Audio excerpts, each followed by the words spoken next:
বলছিলেন আপনি হাজারো নাটকে অভিনয় করেছেন। সেখান থেকে যে আয় করেছেন, সেই অবস্থা থেকে আজকে এত খারাপ অবস্থায় আসাটা তো খুবই দুঃখজনক। আমার মার আমার আব্বার ব্রেন ক্যান্সার ছিল। এটা মিডিয়ার অনেকেই জানেও না, জানাই অনেক দরকার ছিল না। আমার বাপের এই জায়গাটা পৌঁছে গেছিলো। তো আমি আমার যতটুকু জমানো ছিল, আমার পোলাপের ডিপোজিট সব ভেঙে কিন্তু ওই জায়গায় ইনভেস্ট করছি, বাবারে বাঁচানো ছিল। মা ব্রেন স্ট্রোকের রুগী, তারে ওই ডাক্তার যেভাবে চালাইতেছে আমি সেভাবে চালাইছি।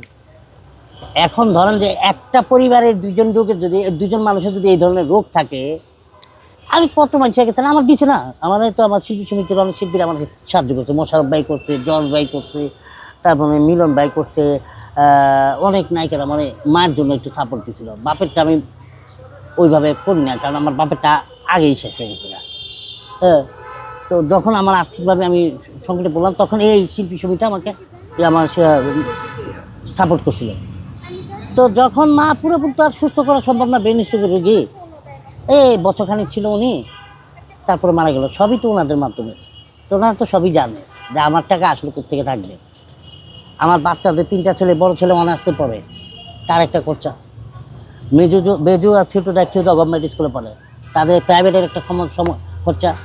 আজকে এই যে একটু আগে বই খাতা লাগলো আর লাগলো, তাতে একটা খরচা। প্রত্যেক দিন কোনো না কোনো খরচা আছে। এই টাকাটা তো আমাকেই বহন করতে হয়, আমার পরিবার তো আর জানবে না। তো ঢাকা শহরে 25-30 হাজার টাকায় 5 জনের সংসার চলে না না, আমার কিছু সঞ্চয় ছিল, বাচ্চাদের ডিপোজিট, এই যে ব্যাংক ছিল, ওইটা ভাঙিয়ে টেঙে এইভাবে চলতেছি, চালাই নিচ্ছি। খুব কষ্ট হচ্ছে, খুব কষ্ট, খুব। এটা আসলে যারা না পড়ছে, একটা প্রকার বলা যায় যে দেওয়ালে পিঠ থেকে গেছে না, ওই দেওয়ালে পিঠ থেকে গেছে, আমি কারোর কিছু করতে পারি না। লাস্ট কিছু বলতে চান?